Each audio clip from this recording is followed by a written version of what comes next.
문재인 정부에서 중소벤처기업부 장관을 지내신 홍종학 전 장관 모시고 종부세 폐지, 지금 왜 이 얘기가 뜨거운 쟁점이 되고 있는지 직접 여쭤보도록 하겠습니다.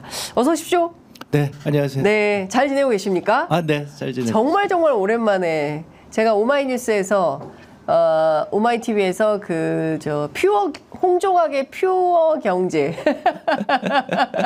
진행하고 그리고 뵈니까 이게 한 7년 만인가요? 그렇군요. 예, 7년 만에 뵙습니다. 그 사이에 장관님도 하시고 예, 최근에는 유튜브를 하고 계시다고요? 네, 경제 스케치북이라고. 예, 네. 경제 스케치북, 홍종학의 경제 스케치북. 예. 경쟁 상대인가요? 저희가 처음 출연하신 분들께는 저 하얀 카메라 보시고 저희 전 세계에서 함께하고 계시는 애청자분들께 뜨거운 연대 인사 부탁드리고 있습니다. 패턴은 그때와 같습니다. 예, 7년 전 그대로 모시고 있습니다. 예.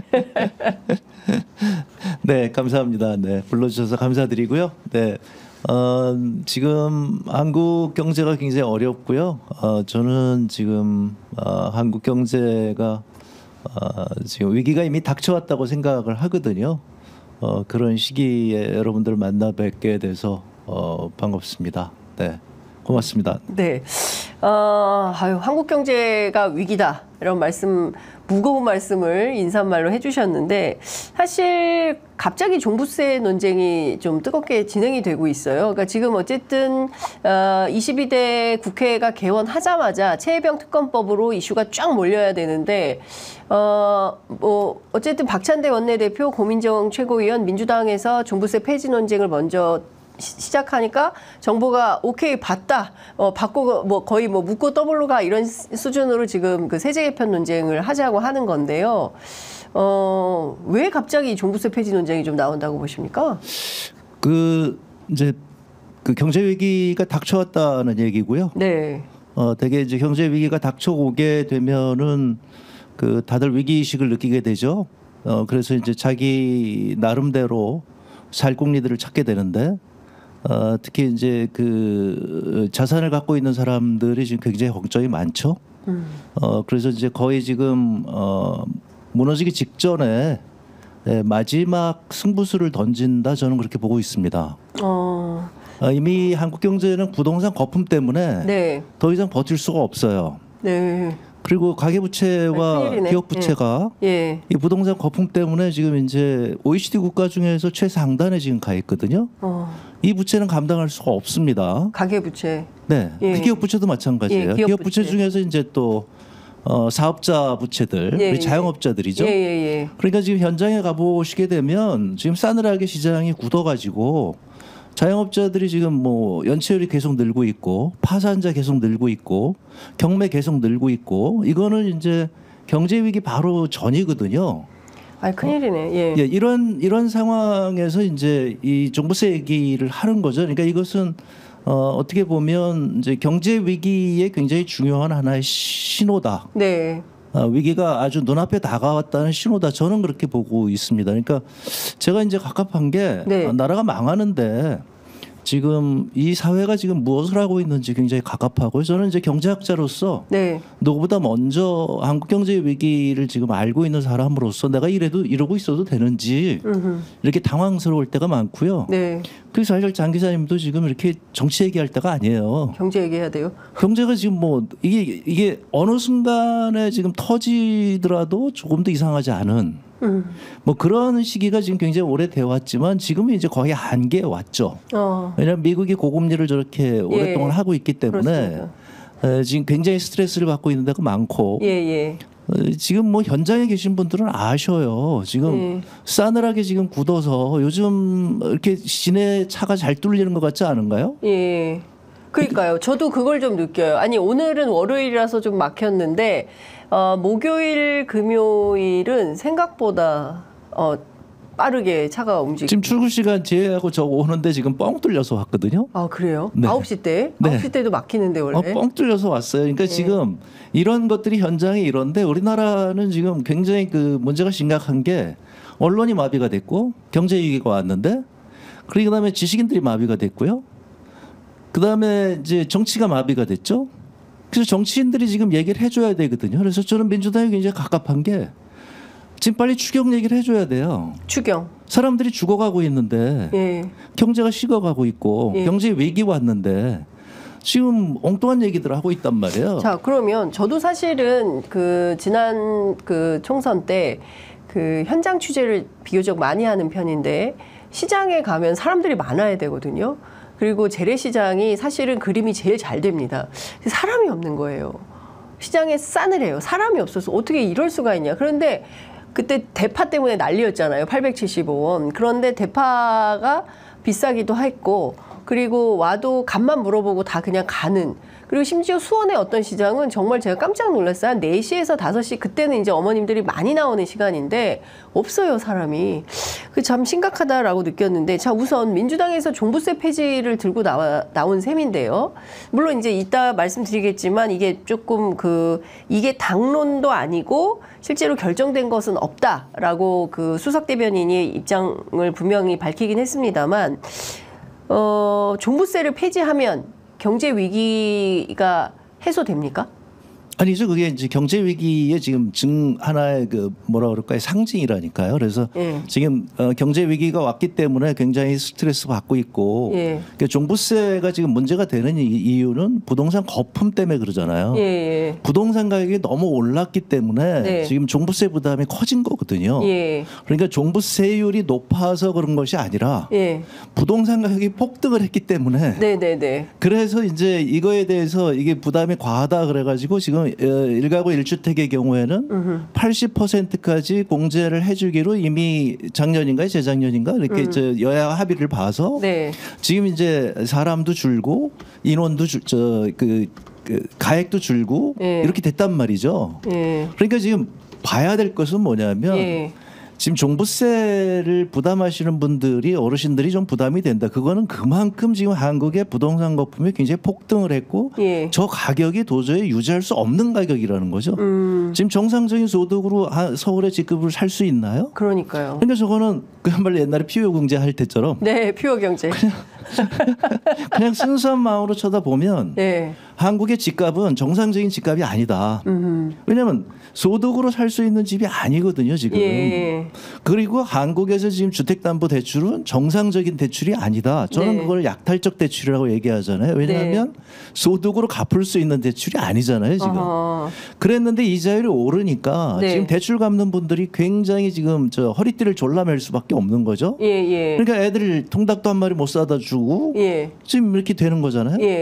그러니까 어르신들도 마찬가지로 지금 집값이 올라가고 이렇게 됐는데 물가는 뛰었죠. 그러니까 물가가 뛰었으니까 소비가 줄어들었단 말이에요. 그러니까 이분들이 부담이 와서 지난 선거 때 만나면 못 살겠다고 얘기를 하신 거예요.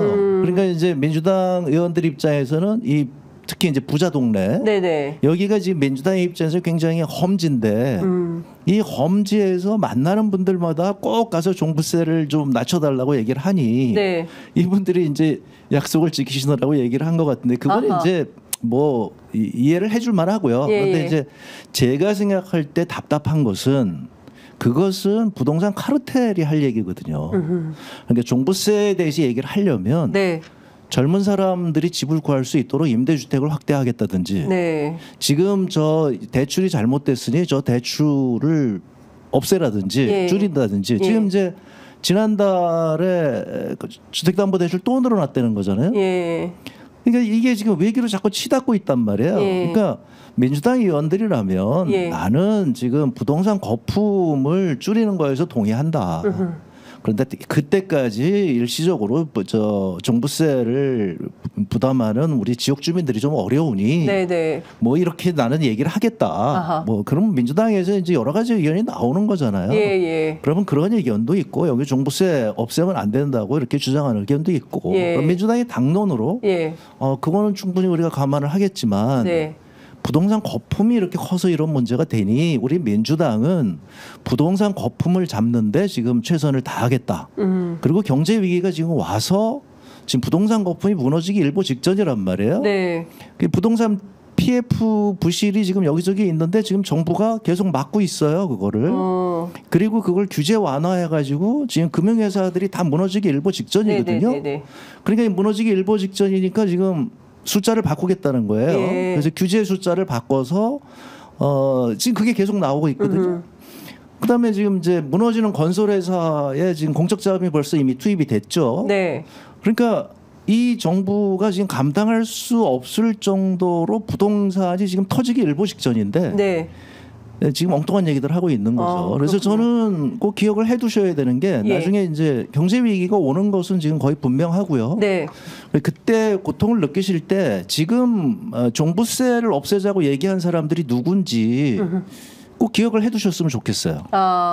지금 종부세를 없앨 때가 아닌데 종부세를 없애자고 주장하는 정치인들이 누군지 국민들이 기억을 해야 된다. 왜냐하면 경제 위기가 오고 있거든요. 지금. 예. 이미 국민들은 그거를 이제 체감하고 있고 예. 지금 이제 어디서든지 금융회사 하나 무너지기 시작하면 한국 경제 그냥 무너지게 돼 있어요. 예.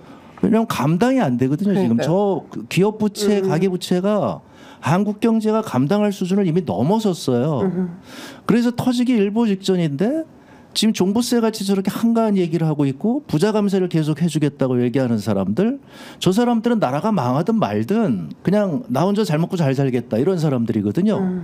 그러니까 반드시 그런 정당, 그런 정부 네. 꼭 기억해 놓고 있다가 나중에 뭐 경제 위기가 안 오면 뭐 좋겠지만 네. 오게 되면 그때 벌써 경제 위기가 목전에 다가왔는데 네. 네. 그때 그들은 자기 목 챙기기 바빴구나. 그걸 꼭 기억을 해주셨으면 좋겠어요. 지금 속보가 하나 나와서 이거부터 좀 여쭤봐야 될 것 같아요. 윤석열 대통령이 지금 방금 입장이 나왔습니다. 뭐, 속보를 접하신 분들이 있으실지는 모르겠는데요. 포항 영일만 앞바다에 막대한 양의 석유와 가스가 매장돼 있을 가능성이 높다는 물리 탐사 결과가 나왔다고 윤석열 대통령이 지금 방금 국정 브리핑에서 밝혔습니다. 다시 한번 말씀드립니다. 윤석열 대통령이 오늘 오전에 국정 브리핑이 있었는데요. 이 자리에서 포항 영일만 앞바다에 동해에 140억 배럴의 석유 가스가 매장돼 있을 가능성이 있어서 오늘 탐사 시추에 들어간다라는 계획을 발표했습니다. 90년대 중반에 발견됐던 동해 가스전의 300배가 넘는 규모라고 하는데요. 이게 지금 너무 느닷없는 얘기가 나와서 대통령이 직접 발표한 겁니다, 여러분. 대통령이 국정 브리핑에서 동해에 140억 배럴의 석유 가스가 매장돼 있다라는 얘기입니다. 천연가스는 29년 사용할 수 있고요. 석유는 4년 이상 사용할 수 있는 양이다라고 얘기를 하고 있고요. 우리나라가 1966년부터 해저 석유 가스 탐사를 꾸준히 시도해왔고 그 결과가 90년대 중반에 4,500만 배럴의 동해 가스전을 발견해서 3년 전인 2021년까지 상업적인 생산을 마친 바가 있다라고 밝혔습니다. 어떻게 보십니까? 뭐 영일만 앞바다에서 예전부터 그런 얘기가 있었고요. 지금 얘기하신 대로 그때도 또 한번 이렇게 이와 같은 발표가 있었는데 막상 가보니까 그렇게 상업성이 그렇게 뛰어나지 않은 정도였다 해가지고 지금 2021년도에 끝났다는 거잖아요. 네네네네. 그런데 뭐 가능성은 있다고 해서 계속 탐사를 하고 있는데 글쎄요, 뭐 정부가 저렇게 발표를 했으니까 어떤 근거가 있겠죠. 그런데 지금 이제 예전에도 한번 그랬기 때문에 2021년도면은 문재인 정부 때인데요. 그때 상업 생산을 마쳤습니까? 상업 생산이 아주 소규모였죠.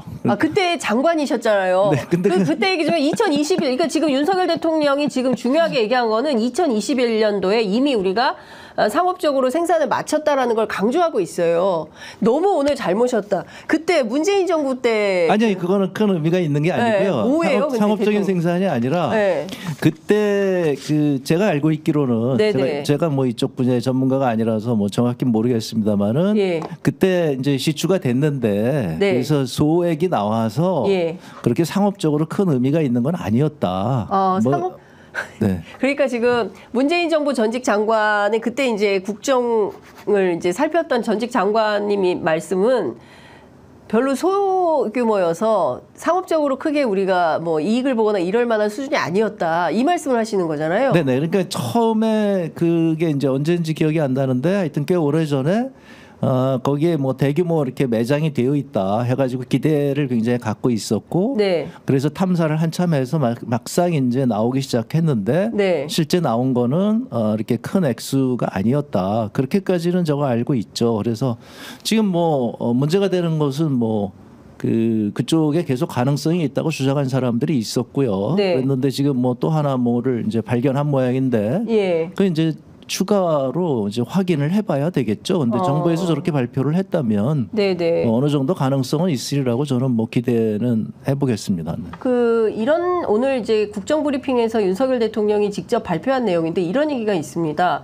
지금부터는 실제 석유와 가스가 존재하는지, 실제 매장 규모가 얼마나 되는지 확인하는 탐사 시추 단계로 넘어갈 차례인데, 최소 5개의 시추공을 뚫어야 하는데 1개당 1,000억이 넘는 비용이 들어갑니다. 세계 최고의 에너지 개발 기업들도 벌써부터 관심을 보이고 있습니다. 저는 오늘 산업통상자원부의 동해 심해 석유가스전에 대한 탐사 시추 계획을 승인했습니다.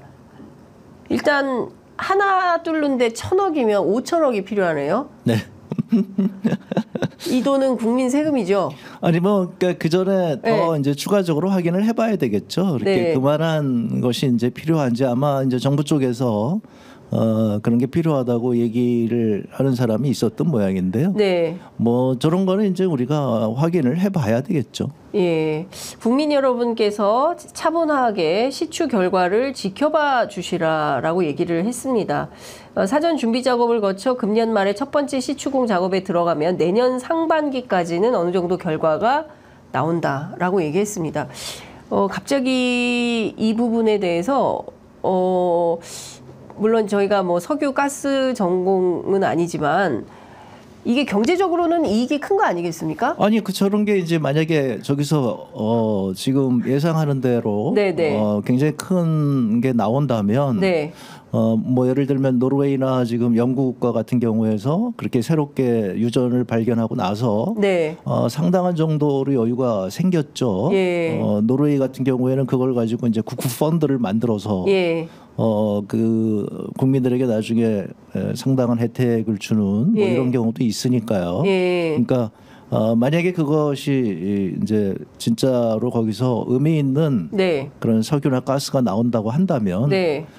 그러면 뭐 우리 수입이 대폭 줄어들 것이고 예. 그러면 한국 경제가 훨씬 더 좋겠죠. 지금 한국의 굉장히 큰 중요한 문제가 한국 경제가 지금 체질이 자꾸 약해져 가지고 예. 지금 환율이 저렇게 지금 1,400원대까지 지금 막 맞습니다. 가고 있는 거잖아요. 예. 예. 그러니까 이런 것들이 이제 경제 위기를 굉장히 가속화시키는 원인인데 네. 만약에 이런 이제 석유가스가 발견이 된다고 한다면 상대적으로 조금 더 안정감을 줄 수 있겠죠. 그렇지만 이제 시간이 한참 걸릴 테니 네. 기다려 봐야 되는데 뭐 그것을 지금 대통령이 저렇게 발표했다는 것 자체도 예. 좀 웃기긴 하네요. 네. 그런데 저희 댓글창에는 많은 시민들께서 좀 믿기가 어렵다. 지지율이 떨어지니까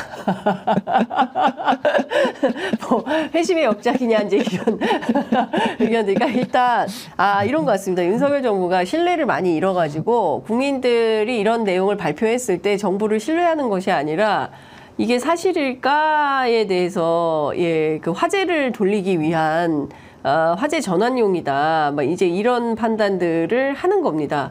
그러니까 예컨대 이제 과거에 특수부 검사들이 했던 방식이 이슈를 이슈로 덮는 방식으로 하지 않았습니까? 그러니까 어쨌든 뭐 지금 시작하면 내년에나 된다니까 일단 믿고 기다려달라는 거잖아요. 그러니까 그때까지 어떤 지지율을 좀 유지해보겠다라는 그런 꼼수 아니냐라는 의견들이 엄청나게 많이 올라오고 있습니다. 그러니까 국민들이 다 판단을 하고 있는 거예요. 지금부터 이제 보시겠죠. 실제로 이게 가능성이 얼마나 있는 있는 건지. 근데 만약에 이게 별로 효과가 없는 것이다라고 밝혀지면 그럼 어떻게 되는 겁니까? 이제 전문가들이 이제 평가를 하겠죠. 네. 전문가들이 저게 과연 대통령이 발표할 수 있는 정도의 수준인 건지 예. 아니면 그냥 첩보 수준을 가지고 저렇게 예. 부풀린 건지 예. 이제 전문가들이 이제 분석을 하시겠죠. 예, 그렇군요. 지금 어쨌든 저희들이 뭐 좀 지켜보겠습니다. 취재를 좀 해보겠습니다. 일단은 대통령이 먼저 이 얘기를 한 거고요. 그리고 산자부 장관이 곧 조만간 이제 기자들을 상대로 질의응답을 하게 될 것 같은데요. 구체성이 얼마나 있는지, 이것이 한국 경제에 미치는 효과가 얼마나 될지, 관계된 업종들 이쪽에 뭐 주식 투자하신 분들도 많이 계실 텐데 뭐 이런 것들이 얼마나 될지는 저희가 좀 지켜봐야 될 것 같습니다. 이게 만약에 나온다고 한다면 우리 경제에 얼마나 큰 활력을 만들어 줄까요? 이게 경제 위기에 해갈이 되는 뭔가 모종의 뭐가 될 수 있을까요? 갑자기 이렇게 되면 기름값이 막 내려가고 막 이렇게 될까요? 장기적으로는 뭐 좋을 건데요. 네. 말씀드린 대로 지금 당장 지금 우리가 위기 국면에 있기 때문에 네. 이 위기 국면을 해결하는 데 있어서는 네. 뭐 큰 차이는 저는 없을 거라고 지금 보고요. 네. 일단 현재 이 정부가 계속적으로 긴축 재정을 하고 있기 때문에 네. 그리고 긴축 재정을 하면서 상반기에 지금 자금을 다 몰아쓰고 있거든요. 그렇죠. 그러면은 상반기에 몰아쓰고 있으니까 지금 5월달, 6월달 되면 지금 이제 재정이 거의 다 썼다고 보여지는 거예요. 재정 고갈 상태다. 그렇게 되는 거죠. 예. 그러니까 원래보다 굉장히 세수가 줄어 있는 상황에서 거기에서 재정을 또 줄여서 쓰는데 이제 세수가 또 안 들어오게 되면 이제 하반기에 작년에도 그랬거든요. 네. 하반기에 또 불용 처리를 대거 해버린단 말이에요. 네네. 그러니까 지금이 사실은 우리 경제에서 가장 좋을 때라고 기대를 해야 되는 거죠. 예, 하반기로 예. 가면 갈수록 나빠질 것이다. 네. 그러면 지금 한계에 와 있는 지금 연체율이 계속 늘어나고 있고 이제 더 이상 못 버티겠다고 폐업하는 자영업자들이 계속 늘어날 것이고 네.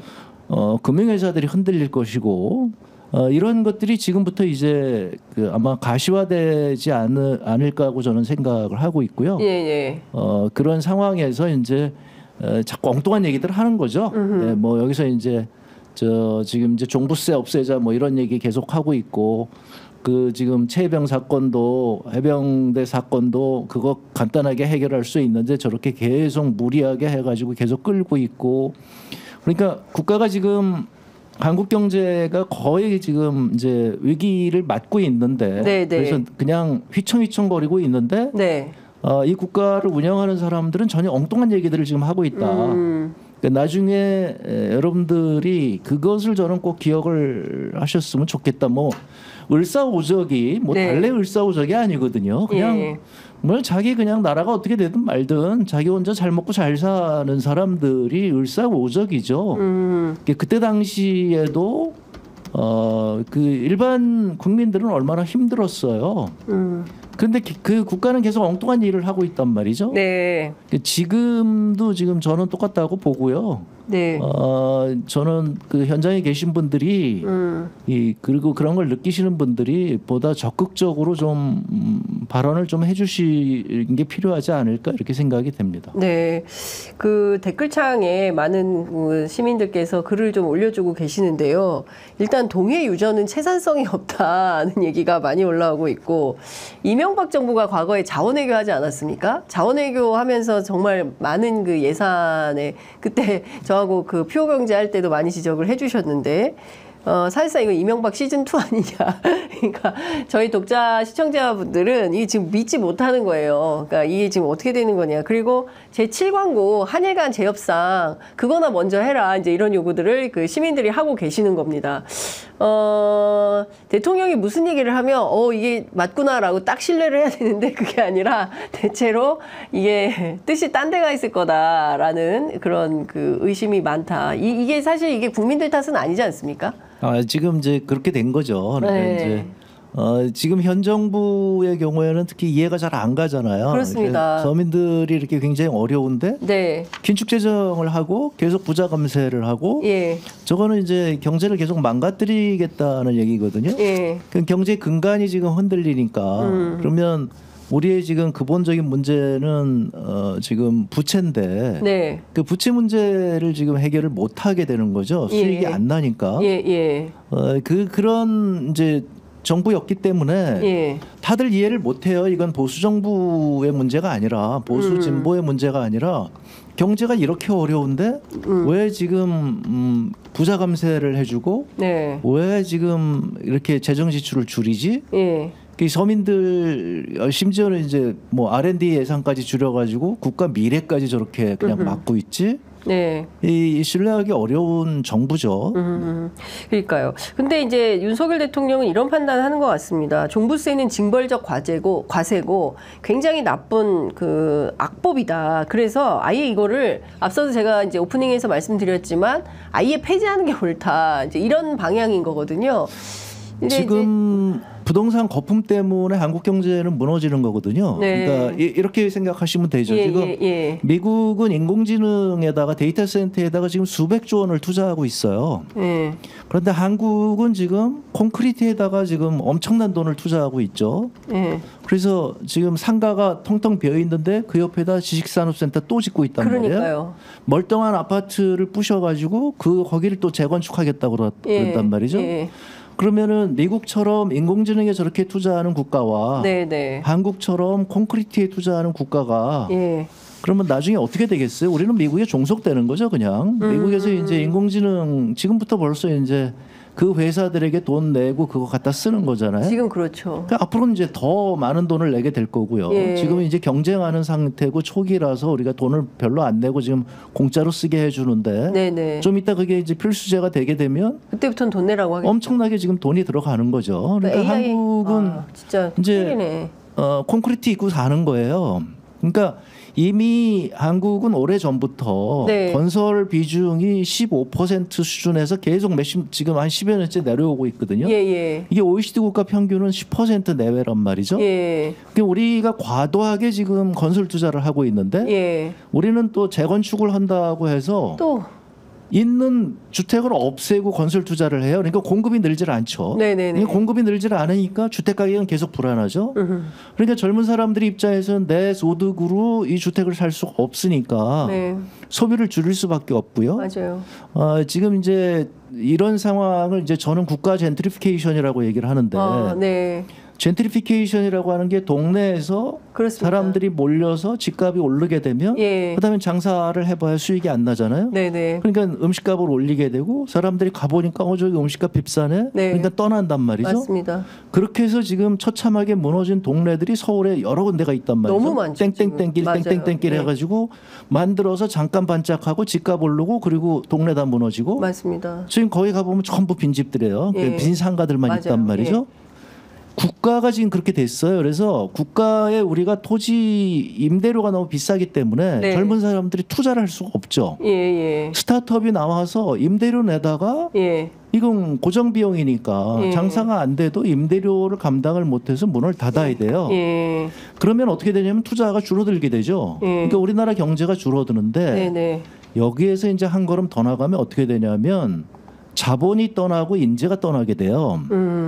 이게 이제 우리 자본 도피, 인재 도피 현상이 벌어지는 거거든요. 제가 말씀드리는 건 한국은 지금 두 가지 길이 있어요. 일본의 길로 갈 것인지 중남미의 길로 갈 것인지. 그러니까 일본은 경제가 어려워졌지만 돈이 빠져나가지는 않았어요. 그러니까 이제 장기 침체로 저렇게 계속 가는 거죠. 맞습니다. 저금리 상황에서 경제는 계속 어렵고 이렇게 가는 거고요. 중남미의 경우에는 사람과 돈이 다 빠져나갔죠. 그래서 이제 반복적으로 계속 지금 경제 위기가 난단 말이에요. 저는 한국은 중남미 가능성이 좀 높다고 봐요. 왜냐하면 일본은 폐쇄적이지만 한국은 상당히 개방적이어서 해외에 많이 나가고 뭐 이렇단 말이죠. 지금 또 해외 투자도 지금 다 열렸잖아요. 지금 이런 상황이기 때문에 지금 이제 서학개미들은 아시잖아요. 한국에 투자를 하는 것보다는 미국에 투자를 하는 것이 훨씬 더 수익률 차원에서 좋을 것이다. 왜냐하면 미국 경제 성장률 좋고 한국 경제는 성장률이 지금 미래가 안 보이잖아요. 콘크리트를 안고 사는 나라에 미래가 있겠어요? 그다음에 이제 우리는 핵폭탄이 있죠.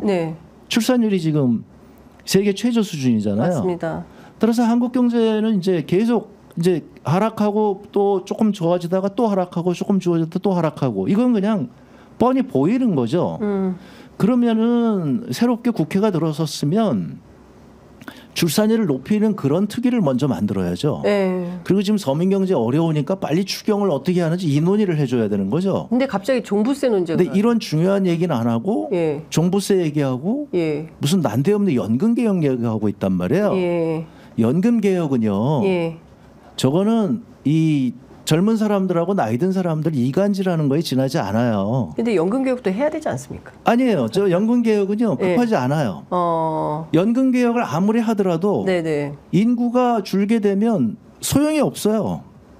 어떤 방식의 연금 개혁을 하더라도 그 연금은 지속 가능하지 않아요. 인구가 줄면. 네. 근데 최소한 기본적으로 지속 가능한 국가를 만들려면 저출생 문제를 먼저 해결을 해야 된다. 그러지 않으면 이게 대책이 없다. 이게 그러니까 그때 사실은 장관님께서 국회의원 시절에 모든 신혼부부에게 집 한 채 줘야 된다. 이 캠페인을 그때 민주당이 했었거든요. 그게 10년 전이잖아요. 그러니까 그러니까요. 10년 전에 그걸 했었어야 되는데. 그걸 했고 그다음에 계속적으로 임대주택을 늘렸다면 네. 최소한 우리 젊은 사람들이 저는 이제 그 당시에 그렇게 얘기했던 거죠. 신혼부부 마을을 만들자. 그래서 거기 아기들 맞아요. 키우는 최고 시스템을 세계 만들자. 최고의 시스템을 만들고 거기 산부인과 의사, 소아과 의사 그다음에 뭐 유아원 이런 걸 다 해서 네. 그야말로 거기만 가면 부부들이 마음 놓고 직장에 다닐 수 있는 그런 아이는 아이대로 그냥 잘 키우고 예. 이런 시스템을 만들자고 그때 얘기를 했던 건데 예. 이제 제가 이제 민주당이 답답한 게 예. 민주당도 임대주택 얘기를 안 하잖아요. 그 예. 사람들이 싫어한다고.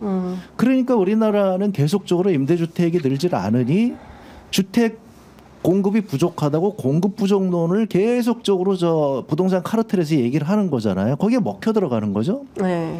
그러니까 제가 계속 아니 근데 말씀드린 그런 건 한번 모범적으로 민주당이 문재인 정부 때 한번 만들어봤으면 그게 실험 뭐랄까 이제 어떤 그 모범 샘플 같은 걸로 그런 마을을 하나 만들어 놓고 그게 확대되면 되잖아요.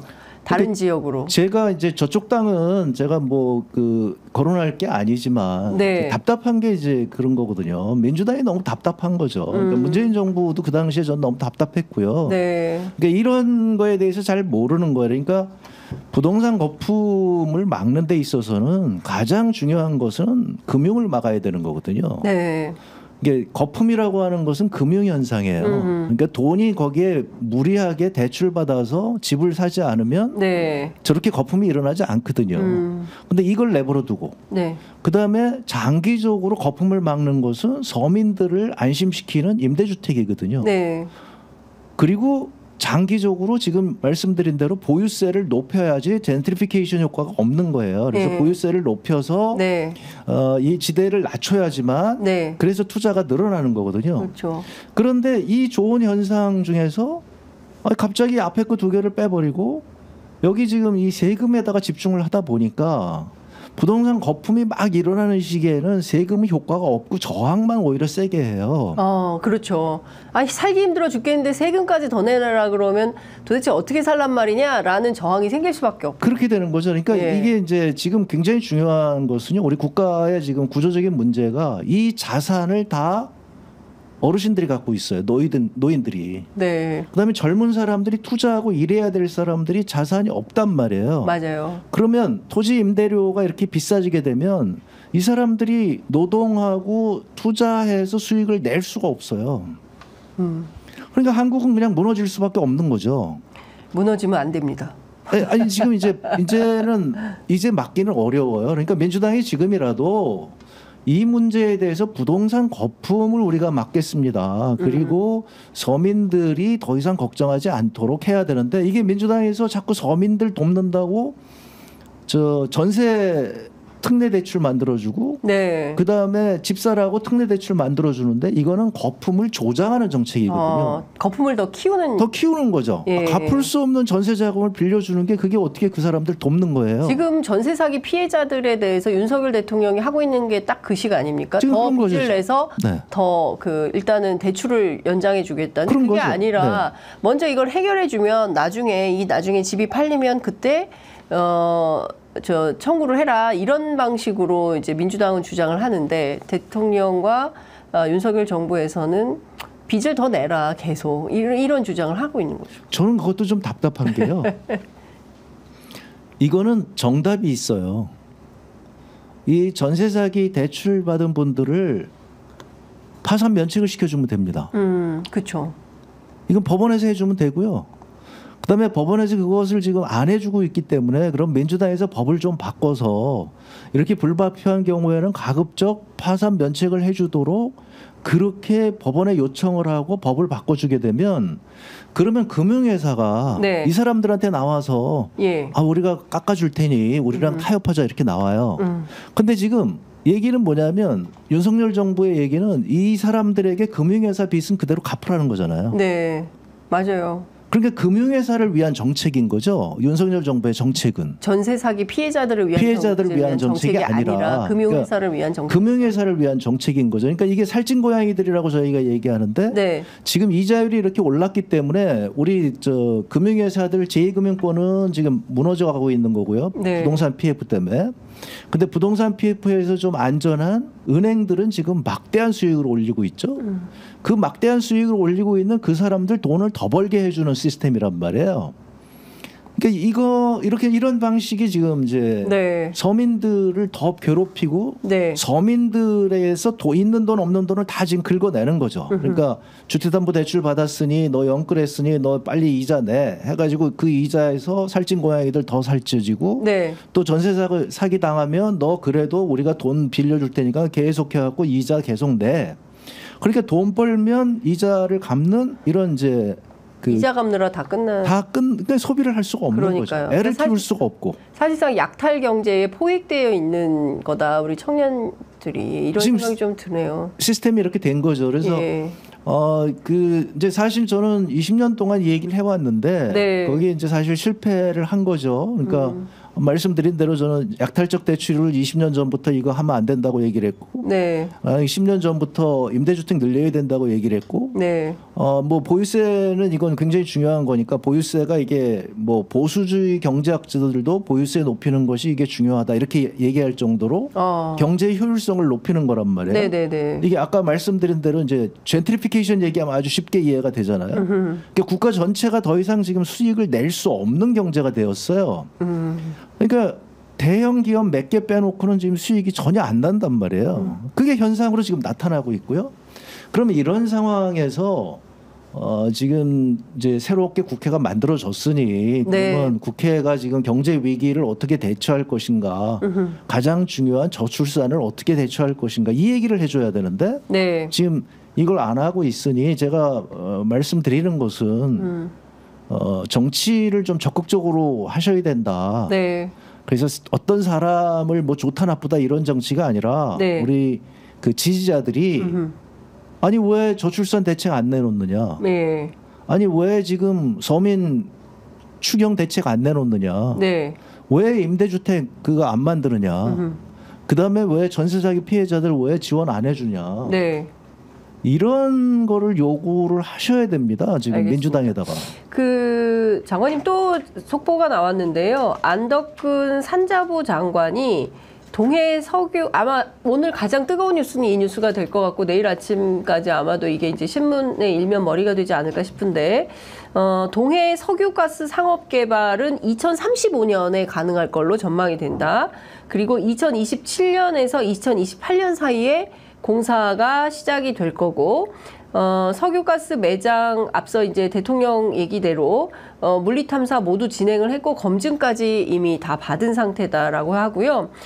동해 석유가스 매장의 가치는 삼성전자 시가총액의 5배 정도다라는 얘기가 나왔습니다. 삼성전자 시총의 5배 정도 되면 우리 경제에 어느 정도의 활력을 줄 수 있는 정도입니까? 아니 뭐 어떻게 봐야 됩니까? 이게 계산이 안 되네. 어떻게 봐야 됩니까? 제가 납득하기 좀 어려운 거는요. 네. 그러면 그거를 한두 사람이 하지 않았을 건데. 네. 왜 이렇게 조용했을까요? 그러니까 지금 우리나라가 그렇게 그런 정보의 보안에 철저한 나라가 아닌데. 아니죠. 지금 얘기하는 순간 다 퍼집니다. 아니 그러니까 네. 거기서 누가 저게 가능성이 있다고 얘기를 했으면 네, 그게 이미 반영이 됐을 거 아니겠어요. 그렇습니다. 그러니까 예를 들면 뭐 저게 언제 저렇게 됐는지 모르지만 네네. 하여튼 뭐 그런 의문은 좀 드네요. 만약에 거기에서 일하신 분들이 한두 분들이 아닐 거고 네. 그 정보를 접하신 분들이 한두 분이 아닐 건데 네네. 그러니까 제가 이제 말씀드리는 게 이거거든요. 우리나라하고 미국하고 차이가 나는 게 예. 엔비디아 같은 경우에는 네네. 그 실적 발표를 하잖아요. 네.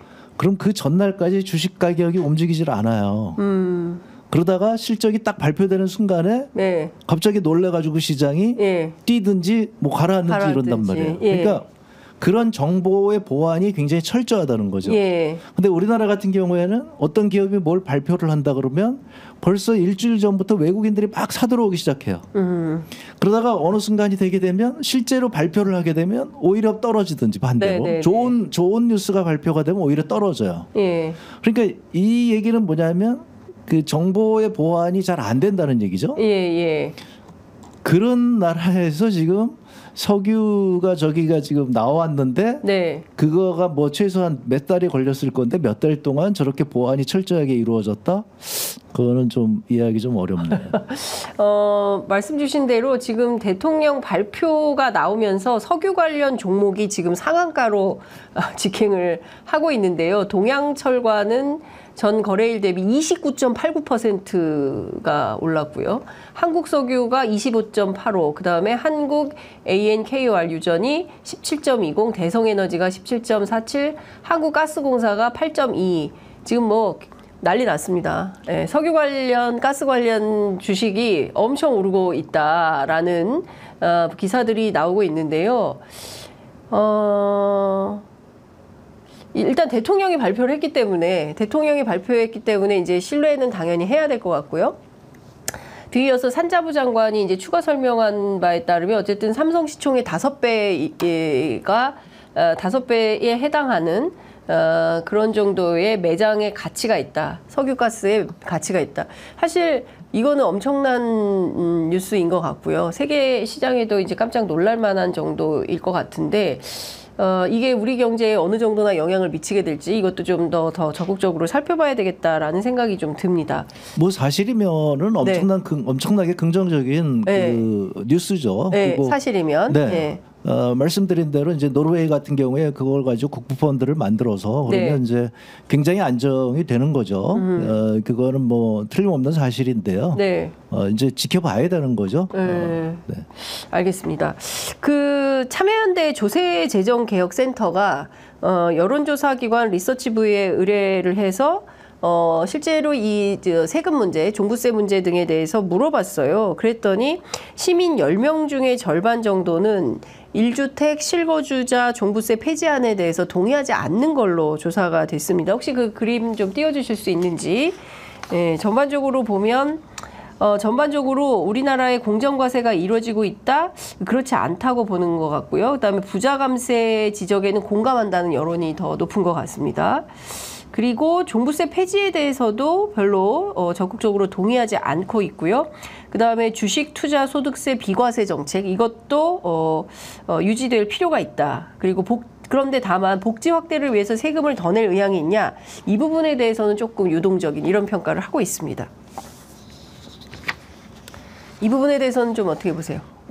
뭐 너무 당연한 얘기고요. 네, 예. 지금 이제 이 정부가 국민들에게 납득하기 어려운 정책을 자꾸 쓰고 있는데요. 네. 그러니까 이제 통상적으로 현 정부의 지지도가 이제 폭락한 거에 여러 가지 이유가 있겠지만 사실은 그 기저에는 네. 이와 같은 경제 문제가 있거든요. 그러니까 서민 경제가 사실상 무너지기 시작한 것은 작년서부터 무너지기 시작했어요. 네.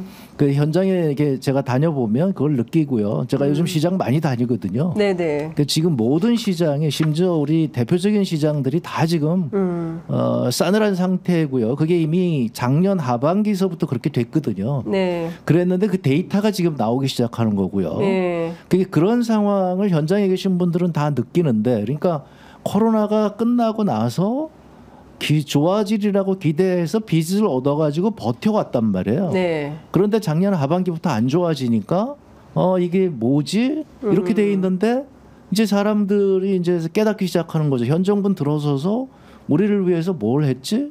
해준 게 없고 부자 감세만 했단 말이에요. 그러니까 부자 감세를 해주니까 재정 여력이 떨어져서 재정 지출을 줄이니까 네. 그럼 경제는 더 안 돌아가게 된 거죠. 지금 부자들도 오히려 피해를 보는 거죠.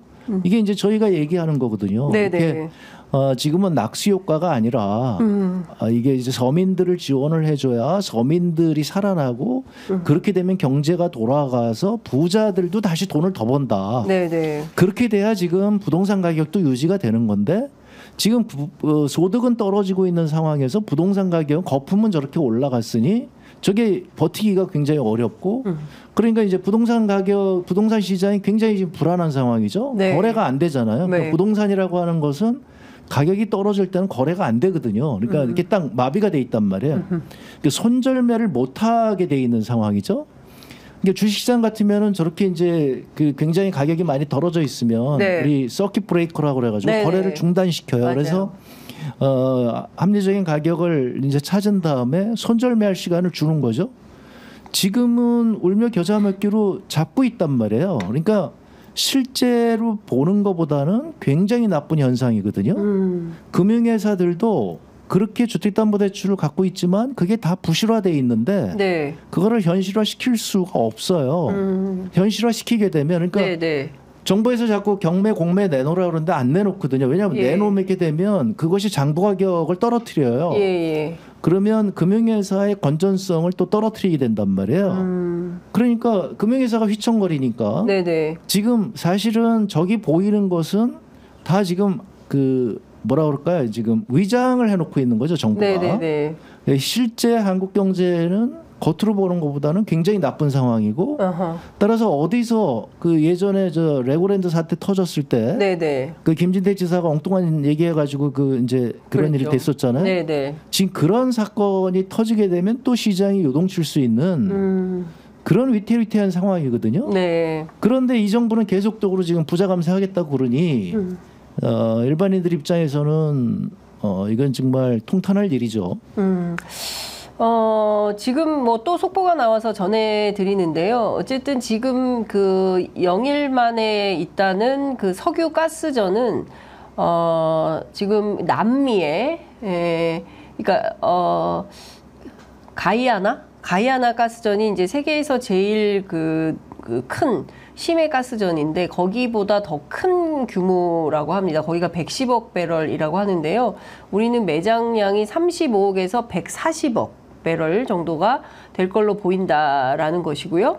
앞서 제가 이제 삼성전자 시가총액의 5배 정도라고 대통령실이 브리핑에서 밝혔다고 말씀드렸는데 2,270조 원에 달하는 거액에 해당하는 시추가 될 것 같다라고 전망이 좀 나오고 있습니다. 앞서 말씀드린 대로 석유 매장 대통령 발표 이후에 석유 가스 관련된 주식이 급등하고 있다라는 소식 여러분 전해드리겠습니다.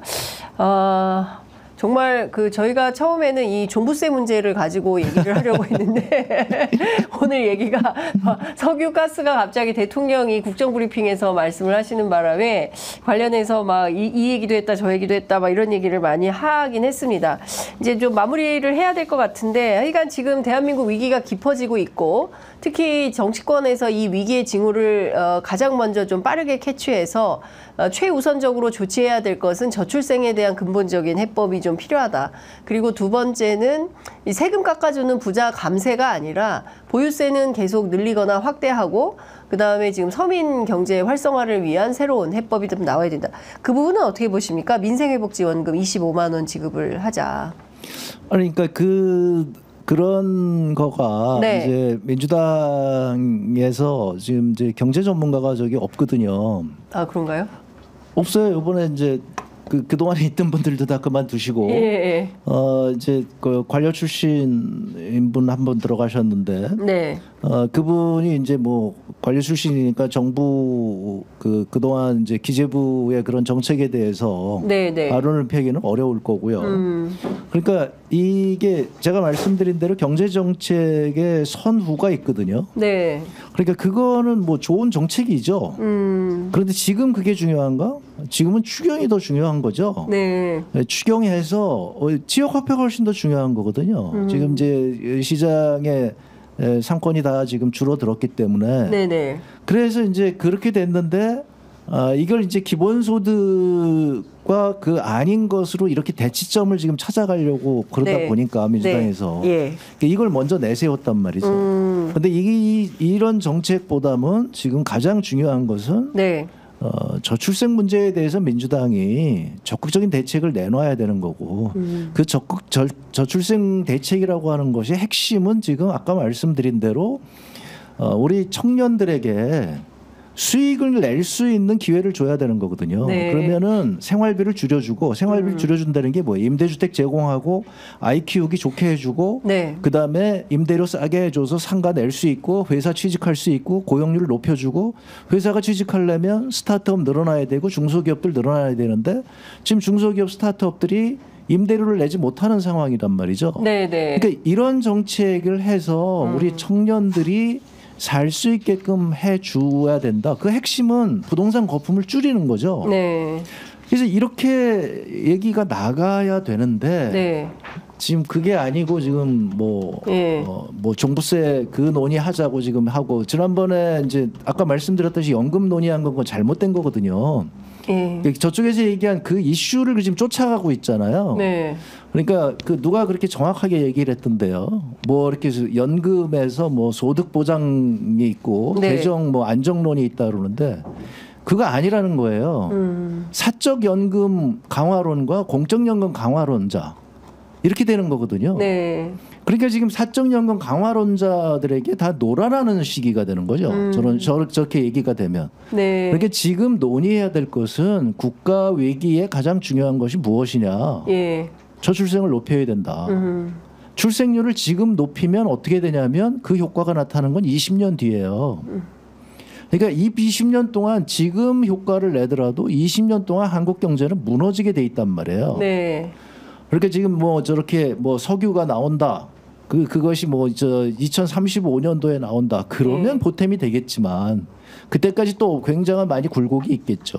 그러니까 그거를 뭐 현실화 되든지 안 되든지 그때까지 네. 한국 경제는 굉장히 어려운 길을 갈 것이고요. 그리고 그때까지 해서 우리 젊은이들이 새롭게 그러니까 아이들 낳고 이렇게 좋아지지 않으면 네. 그러면 이제 중동 국가처럼 되는 거죠. 산업은 아이고, 없고 참. 그냥 기름 갖고 기름 갖고 먹고 사는 나라가 되는 거거든요. 그러니까 그런 면에서 22대 국회가 시작이 됐는데 지금 언론에서 지금 전혀 엉뚱한 얘기들 하고 있고 그다음에 지식인들이 아무런 얘기를 안 하고 있고 우리 취재 편집도 좀 각성을 하셔야 됩니다. 네. 그래서 네. 지금 이렇게 어려운 상황에 대해서 얘기를 해야 하고 저는 이제 뭐 그런 얘기를 하고 있는데요. 이렇게 사회가 이렇게 되고 있으니 저는 그냥 징비록 쓰겠다. 나중에 경제 위기가 왔을 때 그때 지금 현재 사람들이 어떤 얘기를 했는지 우리가 기억해 두자. 알겠습니다.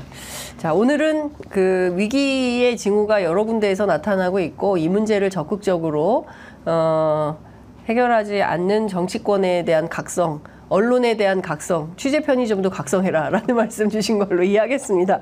오늘 말씀은 여기까지 들어야 되겠습니다. 저희가 다음에 또 모셔서 이 심각한 경제 위기에 대한 대책을 여쭤보도록 하겠습니다. 오늘 말씀 잘 들었습니다. 고맙습니다. 네, 고맙습니다.